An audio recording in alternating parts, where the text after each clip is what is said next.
Hi drivers, Paul Taylor here from Truckers Justice Center.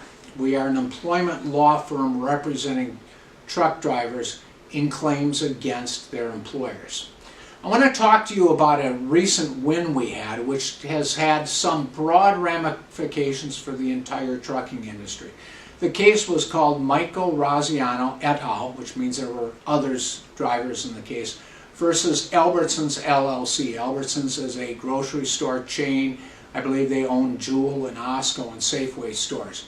And Albertsons had a no-fault attendance policy, which under that policy, drivers would receive disciplinary points for absenteeism. It was a no-fault policy. Absent no matter what, unless you have approved vacation time or Family Medical Leave Act leave. Albertsons issues points to drivers, and when you get a certain number of points due to absenteeism, you can be suspended and ultimately fired. Now, Albertsons used that policy to retaliate against drivers who refused to drive because they were ill or fatigued. Now, a couple of things here about the ill or fatigued driving rule, and this is important to note. The ill or fatigued driving rule was at 49 CFR 392.3. And that law doesn't mean what some drivers think it means. Some drivers think it means you can't drive while ill or fatigued. No. That regulation says no driver shall drive in a carrier or an employer may not require or allow a driver to drive when his ability or alertness are so fatigued or so likely to become fatigued as to make it unsafe to operate.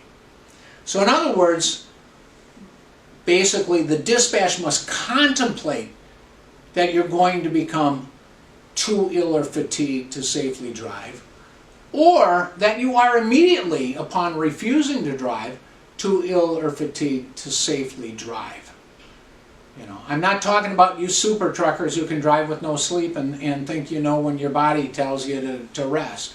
We know that there are times when every driver is going to become too fatigued to safely drive. So, first of all, you must refuse to drive. If you refuse and then drive, you're probably not protected under that provision of the law, the ill or fatigued driver clause. 2, when you are going to book off work due to illness, fatigue, it's important that you clearly clarify that to management. Now, some companies have a call-in number and a recorded line, but it's important that you tell management when you're going to book off ill or fatigued, you explain. You can't just say, I'm hitting the sick board. You won't have a good case then. You shouldn't just say, I'm fatigued or I'm sick. Okay? It's important to clarify to the company that you are engaged in a legally protected refusal. I can't come to work tonight. I didn't sleep well. Or I can't come to work today because I'm too ill to safely drive. Or I'm too fatigued to safely drive. I've got diarrhea, I've got a fever, I've got a pounding headache, the neighbor's dog kept me up while barking. You know, enough to put the company on notice that you're too ill or fatigued to safely drive. And it doesn't always matter, you know, necessarily how much sleep you've had or off-duty time. The question is, where's your body clock at? If you have 3 days off work and you get called when it's time to go to sleep, that's a legitimate reason for refusing to drive due to fatigue. But make sure you communicate to the company. Now, where does the Albertsons case come in? The issue comes in is what constitutes discipline within the meaning of the Surface Transportation Assistance Act. The regulations that the Department of Labor has published, Labor Department regulates cases and decides cases under the Surface Transportation Assistance Act, not DOT. So the rules essentially say, what they actually say, no person may discharge or otherwise retaliate against any employee with respect to the employee's compensation, terms, conditions, or privileges of employment because the employee has engaged in the activities specified in paragraphs B and C of this section. Essentially, you've refused to violate a commercial vehicle safety regulation, or you complained to the employer or the government about violations. It is a violation. This can be found at 29 Code of Federal Regulations 1978.102.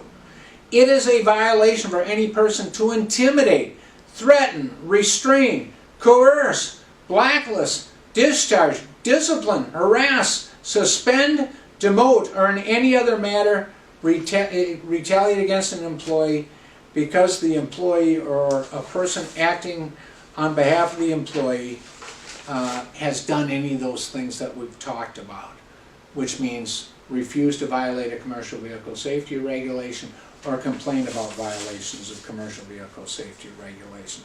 So the real question in the Albersons case, does a no-fault attendance policy, can they have it? And two, if they give you points under that, is that a prohibited act? Is it something that you're given points because you book off work because you are so fatigued or so ill that it makes it unsafe to drive, or will make it? And when I drive, I mean a commercial vehicle. So this was big news. In the past, the Department of Labor had not broadly interpreted it in such a fashion. In a case many years ago, a case called Ron Melton versus Yellow Transportation, which is now called YRC, the Department of Labor, the Department of Labor's Administrative Review Board, sort of like the appeals court for these types of cases, held that a warning letter is not discipline.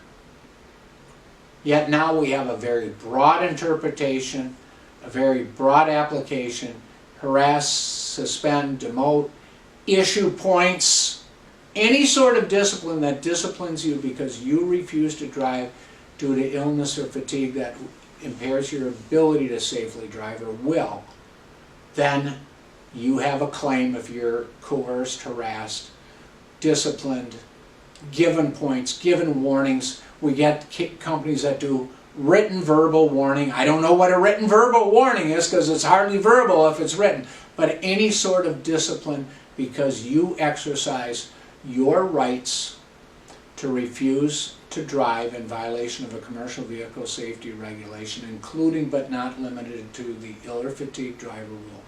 You have a claim, and company is prohibited from disciplining you from refusing to drive while impaired due to illness or fatigue or any other cause. Thanks for watching.